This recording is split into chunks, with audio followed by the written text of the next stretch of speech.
القرف ده؟ السلام عليكم ورحمة الله وبركاته جميع مستمعين ومحبين بودكاست عشان محدش مهتم. دي الحلقة 7 من الموسم الثالث.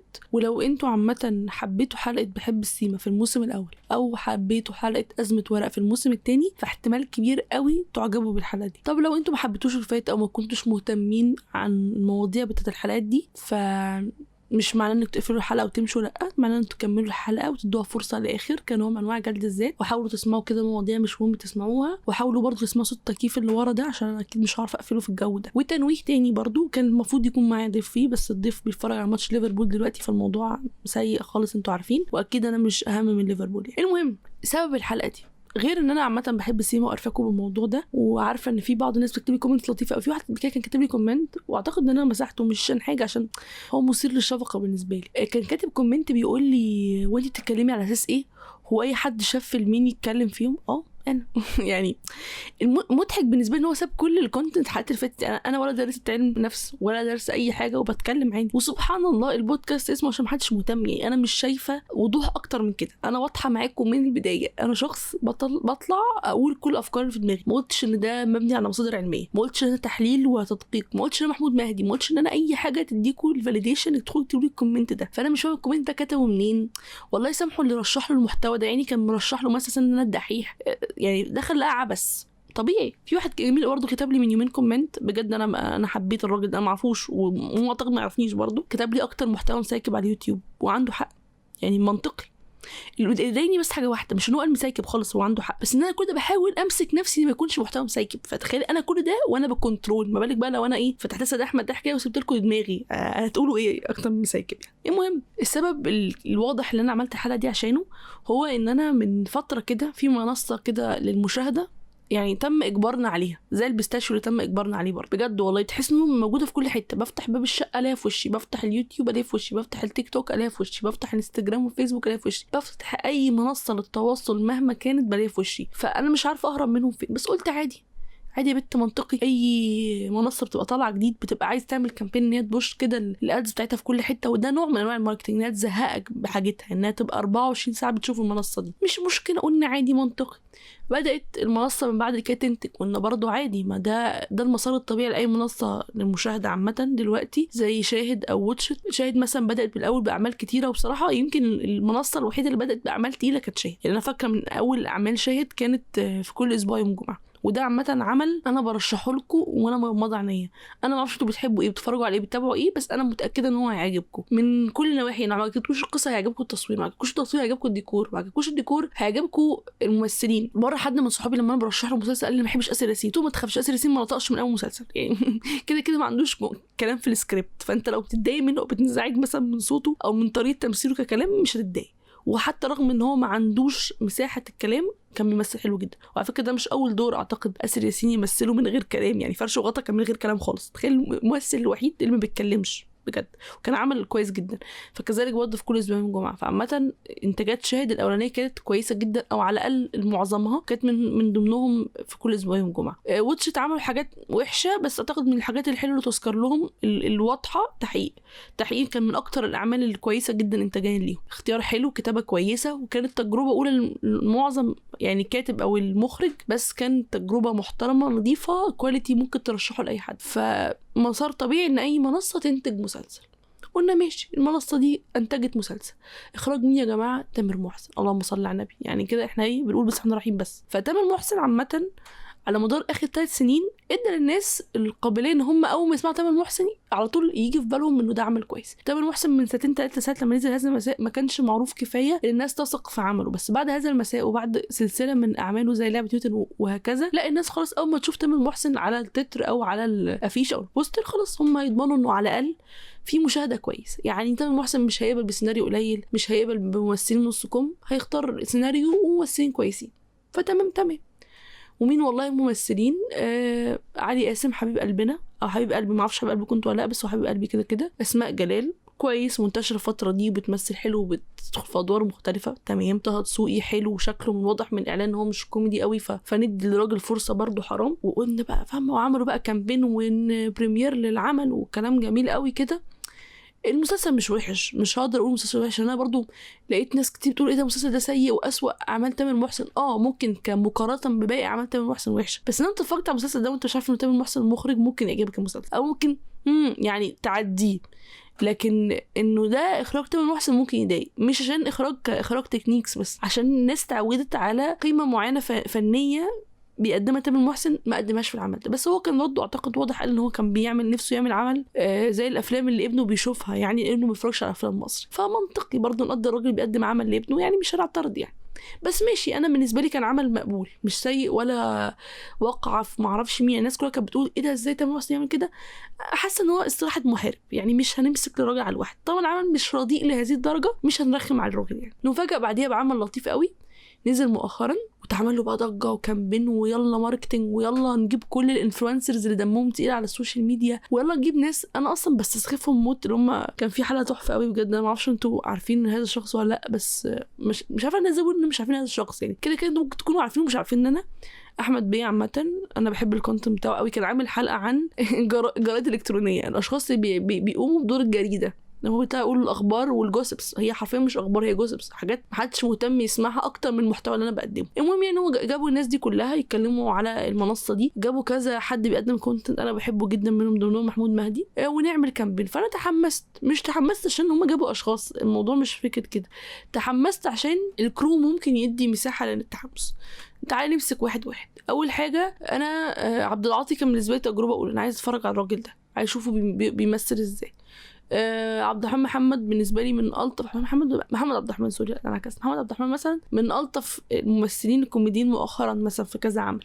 مين تاني يا رب اللي كنت متحمسه له؟ زياد زازا. انا ما شفتش فيلم 60 دقيقه ولا كان اسمه ايه، كان اسمه 60 دقيقه ولا كان اسمه ايه بالظبط الفيلم بتاع عمرو سامي، ما شفتوش. زياد زازا اول ما طلع كرابر هو كاركتر اكتر من كونه رابر، يعني كده ما حدش بيقول ان صوت زياد زازا حلو او مزجته حلوه او مميزه، بس تحس ان في بيرسونا واضحه، كاركتر كامله متكامله بتقدم العمل ده. فاعتقد ان انا كان فضولي ان انا اشوف الكاركتر دي هتمثل ازاي. كان مين تاني برضو؟ كان في كذا حد من التيم، فاهم انت مستمتع تشوف لغايه لما اتفرجت على اول حلقه. واعتقد ان كل هذا الاستمتاع وكل الوقت اللي انا حاولت عشان اتفرج على الحلقه ندمت عليه بجد. انا ما شفتش حاجه بهذا السوء.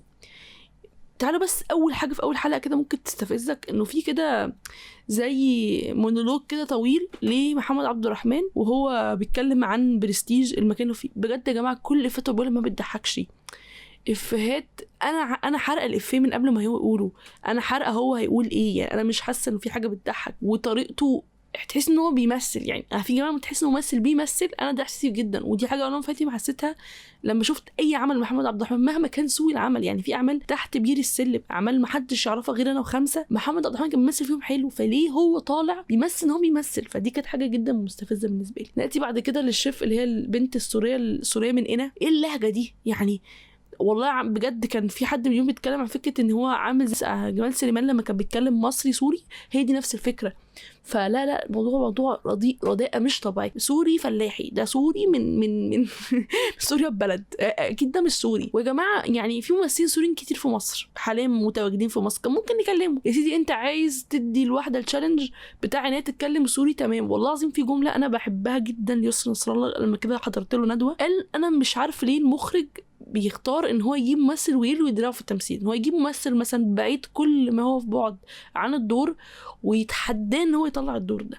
ماشي، عمل الدور ده كان بيها شاطر، بس هو اصلا ليه المخرج يعمل كده؟ فدي اكتر حاجه كانت منطقيه بالنسبه لي. انت عايز تتكلم عن واحده بتتكلم سوري، يا تجيب واحده اوريدي عندها اللهجه حتى لو هي ما عندهاش الجنسيه، تمام، او واحده تشتغل على نفسها كويس قوي عشان تتكلم سوري. بس السوري اللي احنا سمعناه ده مش سوري، بجد عيب في حق سوريا عامه.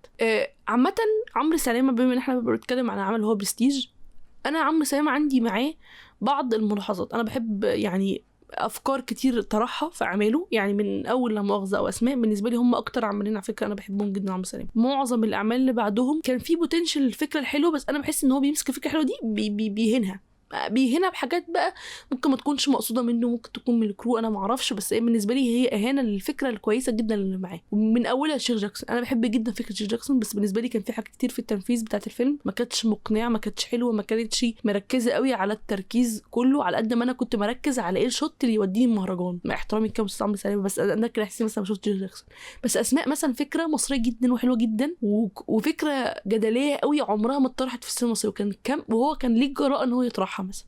فانا بحس ان عمرو سلامه عنده البوتنشال، الافكار كويسه جدا، اذا كان اسماء، اذا كان لا مؤاخذه، وده من اول افلام شفتها في سينما، وانا بحب جدا الفيلم ده عامه. الافلام اللي هو حتى الافلام الخفيفه اللطيفه اللي هي زي بره المنهج، فيلم لطيف جدا خفيف، يعني قصته لطيفه، طلع منه ممثل شاب مش طبيعي زي ما طلع قبل كده داش عمرو الشريف، برضو عمرو الشريف مش فاكر اسمه عمرو الشريف، عمرو الشريف. المهم يعني ان هو حتى الاعمال اللي ما اتشهرتش او اللي ما خدتش الرأي الكبير كافكار كانت يعني حلوه خفيفه كده لطيفه، ممكن نتفرج عليها في اي وقت، ايه بعد الظهر كده مع الشاب لبن. في اعمال بقى بحس ان هو يعني ايه اللي ودانا هناك، شماريخ، شيخ جاكسون، برستيج، الحاجات دي ليه مبوظ العمل ليه كده حرك. فبرستيج عامه مش فكرته، هي فكره انجا والسعود، وعامه انا بحب السي فانا مش عارفه ليه ده، مش عارفه ده انت يعني ليه هي عملت كده عامه في حق نفسها وفي حق المجتمع، لانه انا بحبها من ايام فينيت. فليه يعني انا بحبها من ايام ما كانت بتقدم ساليزون. انا عامه حتى الان بقوم واحلم بصحى واحلم على امتى ساليزون هيرجع، هي وهشام عفيفي. فانت ليه تكسري كل احلامي وطموحاتي في كتابه هذا العمل؟ كفكره كويسه، كتنفيذ سيء جدا، سيء لدرجه مخيفه، كرو كامل دمهم اتقل من بعض. ومصطفى غريب برضه، يعني مصطفى غريب بقاله فتره بيعمل ادوار كتيره، ويمكن كمان اللي عشم الناس مصطفى غريب كمية الأعمال اللي هو عملها زي أشغال شقة وكذا حاجة مؤخرا اديته خلاص إن ده كوميدي وش. وحتى يعني أنا عامة ضد هذه المقارنة، بس ناس كتير في رمضان قارنته بطلعت زكريا مثلا. ففكرة إن أنت تاخد مقارنة بتاعت زكريا والناس تحط عليك اكسبكتيشنز عالية أو تيجي تتفرج على هذا المسلسل الرديء. وجد يا جماعة أنا متفهمة فكرة إن في مسلسلات ممكن ما تعجبنيش، يعني شيخ جاكسون مثلا ما عجبنيش بس عجب ناس تانيين، فممكن ما أقدرش أقول إن هو فيلم رديء أو فيلم وحش، بس ممكن فيلم ما عجبنيش. لكن هذا العمل رديء، مش فكرة عجبني، رديء بكل يعني أركانه. أي شخص بجد هيقول لي إن الفيلم ده المسلسل ده كويس، أنا هشك في قدراته العقلية.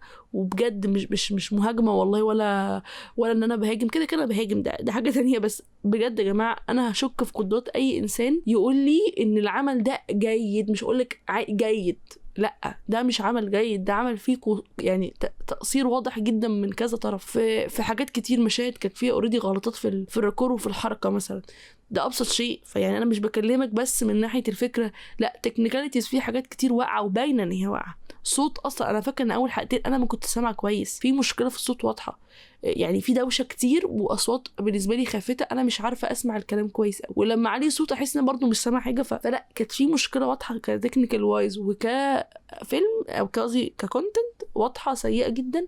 عمل ما تمنوش رد عليه. المهم ان انا شفت هذا العمل لغايه الحلقه الرابعه وبجد مش هكمله. لو حد جه قال لي ده في الحلقه الاخيره هيغيروا الاحداث وهيعملوا، مش مهتمه. واللي اكد لي ده لما الحلقه الاخيره نزلت اني والله جه فضولي ان انا حتى مش هتفرج عليه طبعا، كده مش هيبقى عندي فضول اتفرج عليه، بس عندي فضول افتح اشوف الريفيوهات على هذا العمل. فتحت شفت كميه ريفيوهات سيئه، سوء مش منطقي ومش طبيعي. فبجد يا جماعه يعني لا اعوذ بالله.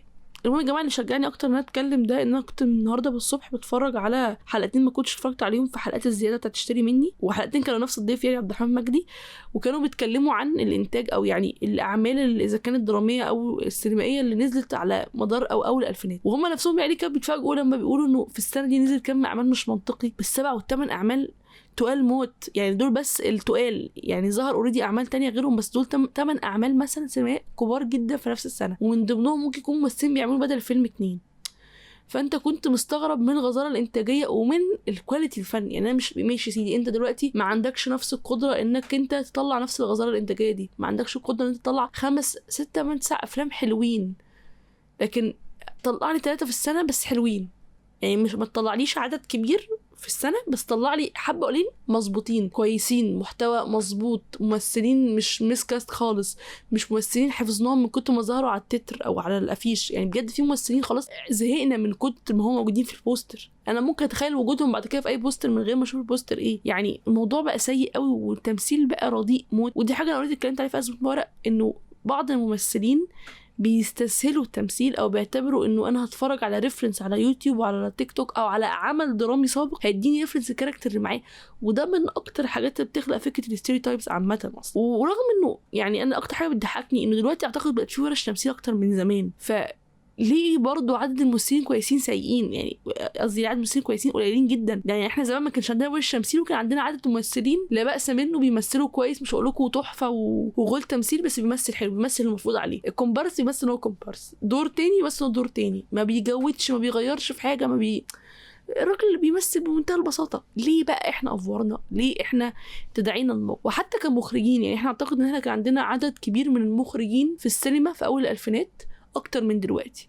ورغم ده الى عدد المخرجين اللي كانوا في اول الالفينات كانوا بيشاركوا نفسهم وكانوا بيشوفوا نفسهم ان هم قفلوا اللعبه، لا ده هم لسه قدامهم وقدامهم وقدامهم، رغم ان المنافسه يمكن تكون اقوى. مثلا ده هم مش مثلا بينافس واحد ولا اتنين، ده بينافس 3-4. فهو بيطلع في الروح يعني كل سنه بيهلك في نفسه عشان يطلع كاركتر جديد. ساندرا نشأت، ما اعرفش مين ومين ومين ومين، كميه مخرجين مخيفين يعني، ومخرجات كمان. يعني في مخرجات في الساحه كانت مخرجات اكتر من دلوقتي. ساندرا نشأت، هالة خليل، كاملة ابو ذكري، لا كان في عدد مخرجات ستات في الاول الالفينات كويس، ريشيو كويس. فين دلوقتي مخرجات الستات عامه من الاعمال الدراميه او اعمال السينمائيه؟ هقول لكم اعمال السينمائيه اكتر. فين من الاعمال السينمائيه بجد؟ فين السيناريو؟ فين الاخراج؟ فين التمثيل؟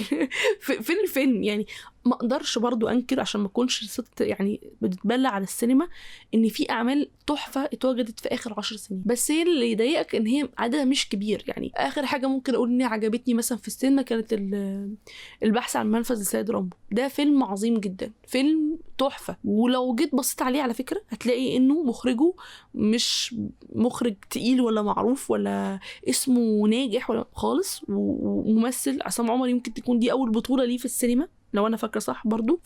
وعصام عمر مهما كان حلو وجميل واتراكتيف والبنات بتحبه ستيل هو ما يعتبرش نجم شباك. بس سبحان الله الفيلم ده اتشهر معاه كلب، بطولة كلب دي لوحدها حاجه ممكن تاخد ناس كتير كاعمال. فسبحان الله ده الكلب مثل عن ممثلين كتير معروفين دلوقتي. معاك ناس بتمثل اول مره زي احمد بهاء مثلا. احمد بهاء عمل دور مش طبيعي حلو جدا، يعني دور انا عارف شرير غتت اللي انا لو شفته ساعه ممكن احدفه بحاجه. ده احمد بهاء، انا شفت بجد احمد بهاء في حته دلوقتي هشخصنها معاه، مش هفتكر بقى ان هو اللي غنى ديفا ولا حاجه، انا هفتكر ان هو الراجل ابن الكلب اللي كان في الفيلم، فانا مش هسامحه. فده واحد مثل وعمل كويس. ايه تاني مثلا من الافلام؟ اشتباك، يعني في اعمال بس شوف يعني البحث عن منفذ السيد رامبو، اشتباك كان 2000 وكام 2016 2017 حاجه كده. فتخيل انه في عدد سنين قليله في اعمال قليله قوي تم انتاجها كويسه. وبرضه في افلام، بس هي فكره نفسها انه احنا ممكن نختلف انا والمستمعين اللي هو انتوا عن طبيعه الافلام دي.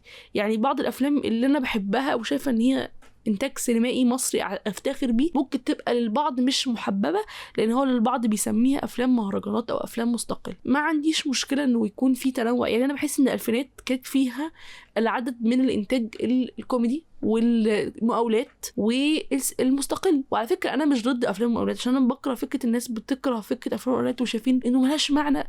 السينما في الاول وفي الاخر ترفيه، في منها ممكن يكون في رساله، في ممكن ما يكونش في منها رساله، احنا مش مجبرين. يعني انا اصلا بكره الافلام اللي بتجبرك ان يكون فيها رساله، اللي هو انت فكرتك هي ترفيه موت، ما تحاولش تحشر رساله فيها، هي رسالتها ان هي ترفيه. فمش لازم كل الاعمال تبقى ذو رساله وهادفه ودراما هادفه وفن هادف والكلام ده كله. الفن هدفه في الاول وفي الاخر الترفيه، وفي بعض الاحيان ان هو يوصل رساله كان به يا سيدي. عمل رسالته اللي هو رفه علينا الجو حلو، برضو عمل اللي عليه والزياده.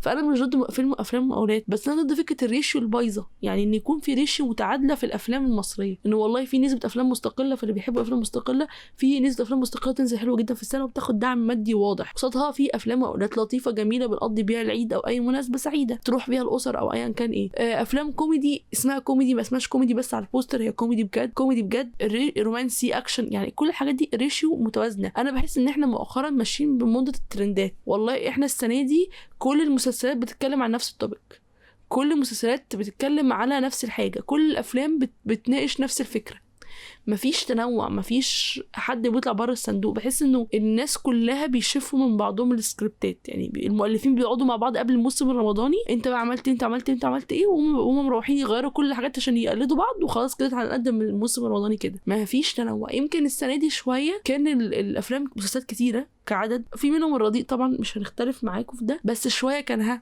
مختلف، كان شويه في افكار ممكن نقدر نقول انها لطيفه لذيذه، رغم فكره ان انا يعني بالنسبه لي رمضان ده هو تكرار رمضان اللي فات بس زودنا عليه الموسم الثاني. يعني معظم الاعمال تم تكرارها وبشكل سيء، ما شفتش حتى الان عمل اتعمل في مصر سيزون 2 وكان احسن من سيزون 1 عامه.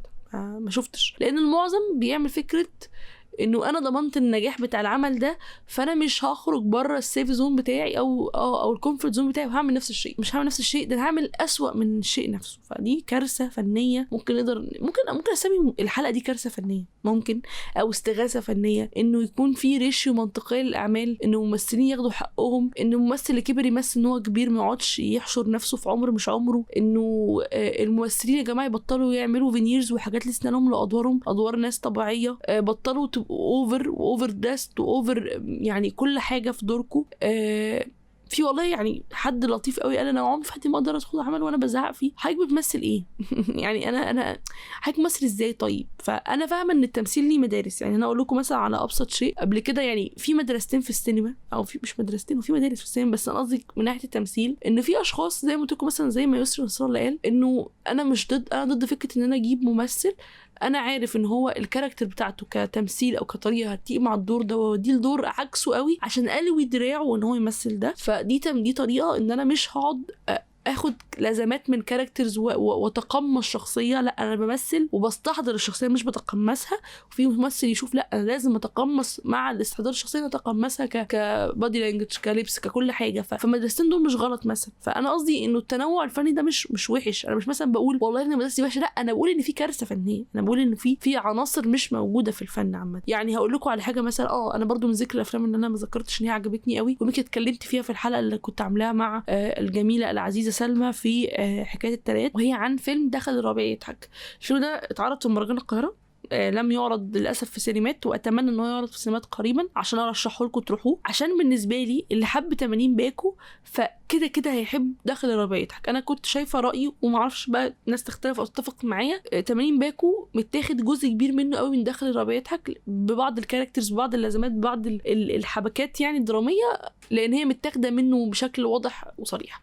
بس بالنسبه لي كمان لا، ده يمكن يكون افضل داخل الربيع يضحك. فمثلا احنا عندنا فيلم اهو، والمضحك ان داخل الربيع يضحك على فكره عشان تكونوا عارفين معظمهم ناس بتمثل لاول مره، وبكرو كبير جدا وبشكل سينمائي مختلف احنا مش متعودين عليه. يعني احنا متعودين على فيلم كامل من الاول، مش متعودين على فكره ان الفيلم متقسم ل4 اجزاء او ل4 احداث او مش 4 احداث، يعني 4 لوكيشنز مختلفين بشخصيات مختلفة بخناقات مختلفة بطبقات اجتماعية مختلفة، واللي بيربطهم هو الموسم الربيع بس. ففيلم ممكن كشكل او فورمات ممكن يكون جديد علينا، بس هو فيلم حلو جدا بالنسبة لي. هو AKA 7 جار، ودي حاجة حلوة يعني. فلا فيعني في اعمال كويسه، بس هي للاسف ما بتاخدش حقها فنيا انها تتعرض، ان هي تروح مش بس مهرجانات. احيانا في افلام لما بتتعرض في مهرجانات بتظلمها. ليه؟ لان الناس بتاخد صوره انه لا ده فيلم مهرجانات ده يا جماعه. يعني الفيلم الوحيد اللي مؤخرا اتكسر القاعده دي كانت البحث عن منفذ السيد رامبو، مش عشان بس الناس دخلت كتير عشان بتحب الكلاب، في ناس كتير دخلت عشان بس بتحب عصام عمر. وعلى فكره هتلاحظوا ده قوي لما تفتحوا التيك توك وتشوفوا الريفيوز على الفيلم، هتلاقوا الريفيوز بتقسم ل2، ناس بتعيط بس وناس تقول ايه الفيلم السيء الممل اللي ما فيهوش احداث كتير قوي. ليه؟ لان للاسف الناس اتعودت على شكل سينمائي وحيد وهو شكل المقاولات، فهو اعتادوا ان الافلام المقاولات هي الافلام وهي الريشيو بتاعت اي حاجه بقت هي الريفرنس او المرجعيه اليوم. فبيشوفوا اي عمل ممكن يكون شكل مختلف او فورمات مختلف يقول لك اصل هو ممل. ده معناه مش من حقهم يقولوا مش ممل او يشوفوش ممل، لا هم حقهم يكرهوه ما يعجبهمش، هو مش قرآن. بس انا قصدي انه ده برضو يرجع بالتاثير انه احنا اتعودنا على نوعيه افلام معينه واحتسبناها انواع المرجعيه، وان هي دي الفيلم خاص ان احنا هنرجع له وده اللي احنا نتفرج عليه. برغم انه في الالفينات كان حتى ممكن مش بس اقول لكم افلام مختلفه، مخرجين نفسهم بيقدموا اعمال بشكل مختلف، ممثلين بيقدموا اعمال بشكل مختلف. يعني كان الممثل مش حاشر نفسه في نقطه. واللي ياكد لي على ده يعني ممكن نمسك مثال واضح وصريح وهو محمد سامي. وبجد كان في يوتيوب فيديو عجبني قوي، هحاول احطه في الديسكربشن، بيقول انه ليه محمد سامي هو مخرج يعني محب للسينما الهنديه او الدراما الهنديه. كوبي بيست بنقعد نحرق اول 20 حلقه في غدر والناس بتطحن بعض وما اعرفش ايه، وفي اخر 10 حلقات برجع حق الشخص ده. انا اوريدي اتكلمت عن الموضوع ده قبل كده في حلقه بتاعت اللص والكلاب، ان محمد سامي بيلعب على سيكولوجيه البشر، ان هم بيبقوا عندهم غايه الانتقام، وان الحياه للاسف ما بتديهمش فرصه الانتقام، فبيتبسطوا بيتبسطوا قوي لما بيشوفوا اعمال بتعوض تصرفات كان هم نفسهم يعملوها، زي الانتقام والنهايه السعيده والحاجات دي كلها. بس مش حاجه على فكره وحشه ان حد يكون عنده بصمه فنيه، بس دي مش بصمه فنيه، ده كسل فني. ده كسل فني ان انا اجيب نفس الكرو، ده لدرجه ان انا اجيب نفس اللوكيشن ونفس الهدوم ونفس الحاجات. يعني انت حتى ما استنيتش موسم ودخلت في الموسم بعد حاجه، انت حاطط نفس اللوكيشن بنفس اللبس بنفس الحاجه بنفس السوق بنفس طريقه السكريبت السيئه بنفس كل حاجه. يعني في فرق بين ان انا احط فينجر بوينت بتاعي، في فرق ان انا عندي كسل ان انا اعمل كوبي اند بيست. دي مصيبه فنيه. فيعني احنا في ورطه فنيه بجد. حتى مش هقول لك والله تديك السينما والهدف والرساله والكلام كده، افات. يعني انت مؤخرا انا يعني مش بقول انا شخص خفيف الظل، بس انا شخص بحب الافات جدا وبحب افات الافلام جدا. كل ما بقول افات بكتشف ان دي افات الفينات. انا ما طلعتش بعد 2000 يعني افات 2010، واي افيه بعد 2010 دمه تقيل. في الافلام والمسلسلات ممكن الافات دلوقتي اللي احنا بنستخدمها افات ناتجه من فيديوهات عشوائيه جدا على اليوتيوب، زي على تيك توك مثلا، زي كاميرون مثلا. انتوا ايه اخر حاجه ممكن تكونوا استخدمتوها كافيهات من المسلسلات او افلام حتى في حواراتكم الدارجه؟ لا، ما تلاقوش انه فيه، لانه الافات حتى بقت رديئه وبقت متاخده كوبي بيست من فيسبوك بوستس عامه. يعني حتى مش كرييتيف. فانت في اول الالفينات لغايه 2015 2014 قدرت تطلع بكم افلام تقدر تعيش على افاتهم عمر كامل، وبعديها حصل لك افتقار فني وضعف وكل حاجه مش طبيعيه. وانا بحب الافلام المستقله بس مفيش افلام مستقله كوميديه مثلا. فنوعيه افلام الكوميديه دلوقتي اندثرت، مش موجوده. يعني بالنسبه لي اخر حاجه كوميديه اتعملت في مصر كان رجل عناب، من بعد كده هزي يعني. او ممكن شويه حاولنا في مثلا الوصيه، ويمكن ده برضو اخر عمل كان حلو لأكرم حسني مثلا واحمد امين. بعد كده كل واحد فيهم مشي في طريق والاتنين عكوا عك مش طبيعي. يعني اكرم حسني بعد الوصيه وبيحاول يقلد الوصيه ما نجحش فيها. حتى مسلسل الاخير اللي هو الكابتن، لو حسيتوا هتحسوا ان السين بتاع المسلسل هو السين بتاع الوصيه، كفكره ان هو بيدور على اشخاص بيحاول يحقق لهم يعني نواياهم او الحاجات اللي هم عايزينها. بس حتى الوصيه، ودي كانت كومنت عجبني قوي، مش عارفه مين كانت اتكلم عنه، بس في كده بودكاست جميل قوي يا جماعه انا بموت فيه جدا، اعتقد اسمه حنيكه سينمائيه لو انا فاكره صح. البودكاست ده انا محبينه عامه. هو كان بيتكلم عن فكره ان الكابتن مفيش مشهد من غير اكرم حسني. يعني انتوا مفيش خطوط دراميه ماشيه جنب الخط الدرامي الاساسي اللي هو بتاع اكرم حسني، عكس مثلا الوصيه كان في خط للفيلن، وكان في مشاهد للفيلن لوحده، مشاهد لاحمد امين لوحده، ومشاهد معرفش ريم مصطفى لوحدها. يعني كان في خطوط انتاجيه اكتر او دراميه سوري اكتر، فكان شويه العمل مبلوع.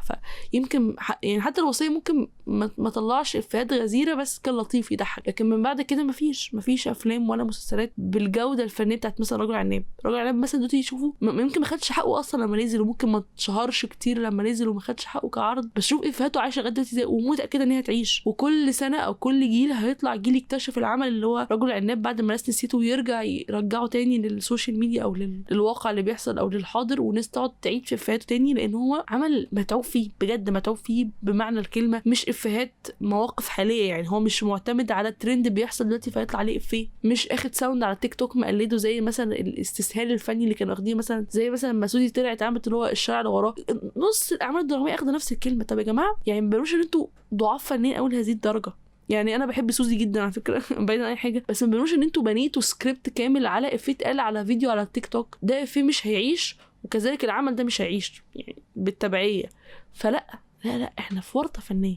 فانا الحلقه دي ممكن اسميها صياح فني او استغاثه فنيه، انه احنا نلاقي عمل بعد كده يعوض كل الحاجات اللي احنا بنشتم فيها من شويه. وزي ما قلت مش معناه ان كل العمل اللي قلتها دي ان مفيش اعمال كويسه، بالعكس هو في اعمال كويسه بس مش اخده حقها كظهور، والنسبه بتاعتها ضعيفه جدا مقارنه بالقرف اللي احنا بنشوفه. يعني 80% قرف و20% كويس. طب ليه ما نعكس؟ ليه ما يكونش 80% حلو 20% وحش؟ يعني ليه الريشيو مش عادله لهذه الدرجه؟ فدي كانت الحلقه بتاعت النهارده. انتظروا الضيف الجاي، والحلقه الجايه سبايسي موت، واتمنى في الاخر الضيف ما يطلعليش بحجه وما يظهرش معايا، بس بجد الحلقه الجايه هتبقى سبايسي. فانتظروا الحلقه القادمه تكون الحلقه الثامنه ان شاء الله. والسلام عليكم ورحمه الله وبركاته جميع مستمعين ومحبين بودكاست عشان محدش مهتم.